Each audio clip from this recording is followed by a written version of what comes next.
There comes a moment in every woman's life when she must stop apologizing for her strength and start commanding her worth. This is that moment. Today isn't about sugarcoating your struggle or pretending the pain doesn't exist. It's about rising in the face of it. It's about learning to stand when everything inside you says, sit down. This message is not for the faint-hearted. It's for the women who are tired of shrinking, tired of doubting, tired of dimming their light just to make others comfortable. Queen, it's time to kill your weak feelings, not with cruelty but with clarity, not by becoming cold but by becoming courageous. You don't need another pep talk. You need a wake-up call, a reminder that you were born with fire, not fear. In the next few minutes, you will hear truths that may shake you, challenge you, and call something powerful out of you. Don't look away. Don't scroll past. You clicked this video because deep down you know it's time. Time to rise, time to speak, time to stop bleeding in silence and start building in strength. Stay with me till the end. By the time this message is done, you won't just feel inspired. You will feel dangerous. Spiritually dangerous, unshakable, unapologetic, and completely unstoppable. Your emotions are part of your human experience, but not every emotion carries the weight of truth. In fact, some feelings are deeply rooted in fear, insecurity, or old wounds that have never been addressed. They rise up like smoke from a fire that was never fully extinguished, clouding your vision and convincing you to play small. Feelings are powerful, yes, but they are not always right. They don't always serve your growth or your purpose. And when you elevate them to a throne they were never meant to sit on, you give them permission to rule your decisions, your mindset, and your destiny. The danger is not in feeling, but in allowing feelings to become fact. Just because you feel abandoned doesn't mean you are. Just because you feel unworthy doesn't mean you lack value. Emotions can be tricksters dressed in the costume of reality, and if you don't challenge them, you start living as though they are the voice of God Himself. The key to killing weak feelings is not denying them, but discerning them. You must ask yourself, is this emotion pointing me toward who I was created to be or away from it? Some feelings are indicators, not instructors. They tell you something's wrong, but shouldn't be trusted to tell you what's true. That's the difference between emotional maturity and emotional slavery. Maturity listens to feelings, slavery obeys them. And when you obey feelings that are rooted in brokenness, you begin to betray your strength. Weak feelings want you to rehearse pain and ignore power. They want you to coddle your wounds instead of commanding your healing. But you are not a victim of your feelings. You are the steward of your spirit. Every queen has felt fear. Every queen has faced doubt. But the ones who rise are the ones who know when to feel and when to fight. Feelings may knock, but they don't have to move in. They may scream, but they don't have to lead. The voice of truth within you must be louder than the voices of insecurity around you. You are not soft because you feel. You are strong because you refuse to be led by what is temporary. Your purpose is too sacred to be ruled by passing emotion. Kill the feelings that keep you bound and step into the authority that was never meant to be emotional. It was meant to be spiritual self. Pity is subtle, but it is devastating. It sneaks in wearing the disguise of comfort, whispering to you that you deserve to stay down, that life has been unfair, that you have a right to feel this low, and you do. You're human. You've been through things that hurt, moments that scarred, seasons that seemed like they'd never end. But self-pity doesn't stay where it begins. It grows, it spreads, and before you know it, what was once a moment of pain becomes your identity. You stop reaching for healing and start building a home in your heartbreak. You start calling the wound protection, the delay destiny, the fear wisdom. But self-pity is not compassion for yourself. It's bondage dressed as self-love. It feels like rest, but it's actually resistance to your rise when you stay in self pity, you train your mind to expect defeat. You feed a narrative that says, it's not worth trying again. What's the point of getting up? They'll just hurt me again. You rehearse your losses more than your lessons, your setbacks more than your strength. And every time you do, you drive your potential deeper underground. The worst part is self-pity doesn't just slow you down, it silences the queen inside you. It tells her to sit back down, to stop dreaming, to stop fighting. But your calling cannot coexist with chains. There is no crown for the one who won't fight through the fog of their own narrative. The truth is, you've survived things you never thought you would. You've already made it through nights when you thought you wouldn't see the sunrise. That means there is something within you that is stronger than the pain that happened to you. You don't need to stay in self-pity to prove your suffering. You've lived it. You've felt it. Now it's time to rise from it. There's no reward for the woman who keeps playing the part of the wounded when she was born to be the warrior. The strength you admire in others, it's already inside of you. It's just being smothered by a script that says you can't. Tear that script up. The world doesn't need another victim. It needs a queen who remembers that her pain is part of the story.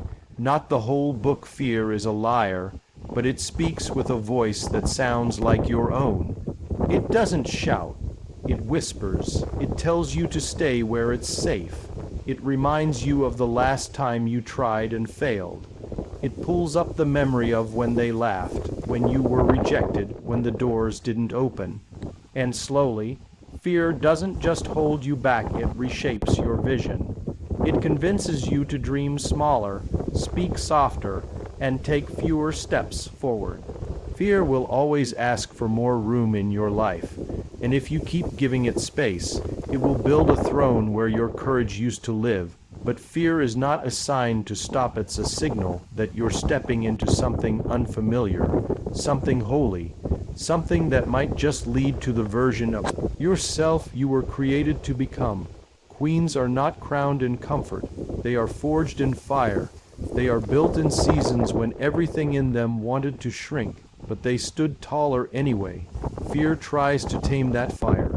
It says, you're too much. What if they don't understand you? What if you fail in front of everyone? But what if you don't? What if the thing you're afraid of is actually the door to the life God has been preparing you for? When you let fear write your story, you begin to live someone else's life. You start making choices from a place of avoidance, not alignment. You say yes when you mean no. You stay quiet when your voice could set someone else free. You dim your light so someone else won't feel insecure. But queens don't shrink to make others comfortable. They rise and call others higher. That rising starts with facing the fear, not denying it, but looking it in the eye and saying, you don't get to decide who I become. The power is not in never being afraid. It's in choosing to move forward anyway. Every time you push through fear, you teach your mind that courage is your default setting. You remind yourself that your future is bigger than your fear. And slowly, the fear that once had power over you starts to shrink, because what you feed grows, and what you starve dies. So starve your fear, feed your faith, step into the unknown with your head held high. You were not created to be paralyzed. You were created to pioneer. Weak emotions thrive in silence and secrecy. They gain strength when you refuse to name them. Guilt, shame, envy, self-pity. These feelings grow louder the longer they go unchallenged. But queens do not let unexamined emotions rule their hearts. They do not allow their inner world to be dictated by every passing feeling. They confront what is toxic, even when it's painful. They look at what's festering beneath the surface and drag it into the light, because healing doesn't happen in hiding. The real power begins when you say, this is what I feel, but this is not who I am. Weak emotions try to convince you that you are powerless, that your past defines your future, that your worth is tied to how others treat you. but none of those things are true. And until you reject those lies, you will stay stuck in cycles you were born to break. A queen knows that her feelings are real, but they are not always reliable. She learns to discern which emotions deserve a voice and which ones need to be silenced. Emotions are indicators, not dictators. They can point to a wound, but they are not qualified to determine your identity. The enemy loves to use weak emotions to slow strong women. He doesn't need to destroy you. He just needs to convince you that you're broken. But the truth is, your brokenness is not your end. It's the birthplace of your strength. It's where God begins to write redemption stories with ink made from your tears.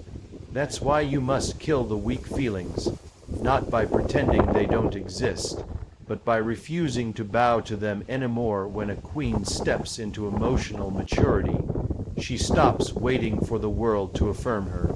She gets her validation from purpose, from vision, from knowing she is called. She understands that not every mood deserves her energy, not every thought deserves her agreement. There comes a moment when you have to rise above your own excuses and say, enough. Enough replaying what they said. Enough carrying the offense.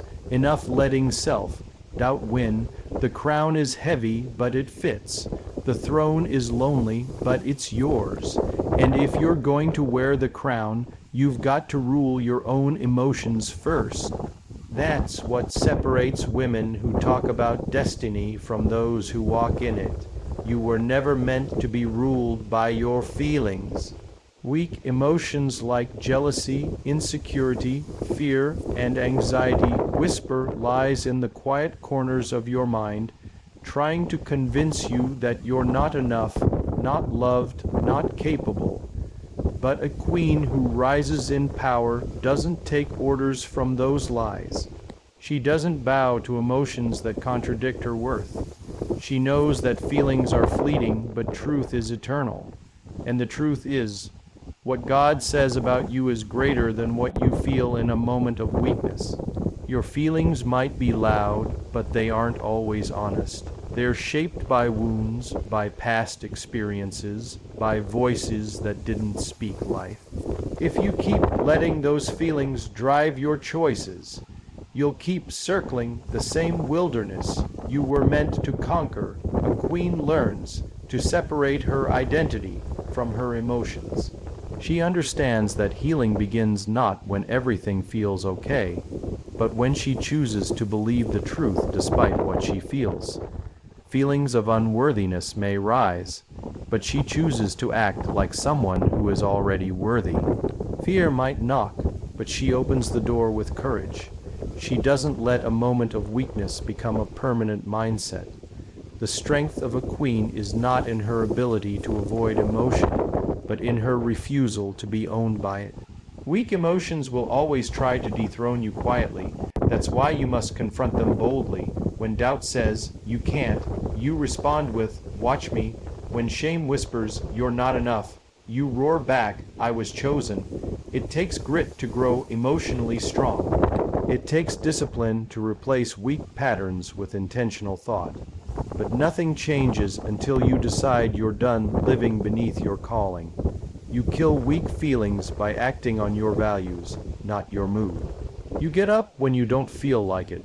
You speak life even when you're tired. You protect your peace even when chaos surrounds you. Queens don't wait for feelings to align before they move. They move and their feelings catch up. That's power. That's leadership. That's what separates women who merely survive from those who transform every space they walk into. Strength isn't found in how loud you shout. It's revealed in how deeply you stand. The fifth key to killing weak feelings is learning to set boundaries without guilt. Weak emotions make you over-explain, overgive, overstay in places where your value is ignored and your presence is drained. But queens who rise in strength know this truth. Access to your life is a privilege, not a right. You don't need to apologize for protecting your peace, your purpose, and your energy.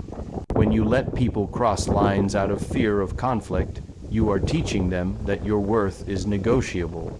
But when you draw boundaries with grace and firmness, you're declaring that your calling is not up for compromise. Weak feelings often disguise themselves as compassion. They say, "Be nice," when you should be firm. They whisper, "Don't hurt their feelings," while your spirit is being crushed. But true strength knows the difference between being loving and being used. Boundaries are not walls, they're gates. You're not shutting everyone out. You're discerning who aligns with your mission and who only drains your momentum. And that discernment is not selfish, it's stewardship. A queen knows she has a kingdom to build. She can't spend all her energy fighting fires she didn't start or fixing people who refuse to grow. She chooses to pour into what multiplies, not what depletes. The moment you stop feeling guilty for saying no is the moment you start walking in power. You are not created to be everything to everyone. You are not a savior. You're a steward of your time, your emotions, and your anointing. When you stop over-explaining and start standing firm, you reclaim space in your life for what truly matters. You stop second-guessing every decision and start leading from conviction. Weak feelings will always try to convince you that your boundaries are harsh, but the truth is, they're holy. They protect your mind, your calling, and your future. And when you finally choose to honor them, you begin to attract people who respect your strength instead of exploiting your softness. That's how a queen reigns with clarity, confidence, and unshakable power. The final step in killing weak feelings is mastering the discipline of speaking life over yourself, daily, relentlessly, and without waiting for anyone else to do it. Weakness festers in silence. It grows in the absence of truth. But a queen who speaks with intention creates an atmosphere where self-doubt cannot survive. Your words are not just commentary, they are commands. What you say about yourself becomes what your mind believes and what your life begins to reflect. If you constantly rehearse your fears, your flaws, and your failures, you are feeding the very feelings that are trying to sabotage your future. But when you speak strength, even when you don't feel strong, your soul begins to rise to the level of your declaration. Too many women are waiting for someone else to validate them before they believe they are worthy. But power is not given, it's owned. It starts when you open your mouth and say what God has already said about you. You are chosen, you are equipped, you are enough, not because of perfection, but because of purpose. The enemy of your destiny doesn't fear your beauty, your talent, or your resume. He fears the moment you realize who you truly are and begin to speak that truth out loud. That's when fear loses its grip. That's when shame has no place. That's when weak feelings wither under the fire of faith. Speaking life over yourself is not self. Help, it's spiritual warfare. It's reminding hell that you refuse to be silent in the face of discouragement. It's interrupting every lie that says you're too late, too broken, or too small. It's saying, "I may feel shaken, but I will not be moved." This practice is not about hype, it's about alignment. Aligning your voice with truth, even when your emotions try to betray you. You don't need everyone to see your value, you need to see it and speak it. Every morning, every challenge, every time you feel unseen. Because when you learn to speak life over yourself, you take back your narrative and build an inner world so strong that no external force can break it. That's how queens rise. That's how weak feelings die, not just because you've listened to truth, but because you've owned it. Today wasn't just about motivation, it was a shift in posture. A declaration that the weak feelings, the self-doubt, the shame, the over-apologizing, the need for validation, no longer get to sit on the throne of your heart. You do. You've been reminded that your worth is not up for debate. That silence doesn't protect your peace, your voice does. That confidence isn't arrogance, it's alignment with your God-given identity. You've been reminded that strength isn't about not feeling fear, It's about refusing to bow to it. You don't need permission to rise. You don't need the world to clap before you walk. You only need to remember who you are and asterisk whose asterisk you are. From this day forward, let the weak feelings die, not because you hated them, but because you've outgrown them. And now walk, head high, shoulders back, spirit anchored, not to prove anything, but to live everything God already placed inside of you. Thank you for watching, for showing up for yourself, and for choosing growth over comfort. If this message spoke to your soul, don't keep it to yourself. Like, share, and subscribe to stay connected to this journey of becoming. You are not alone, but you are powerful. I'll see you in the next one. Keep rising, Queen.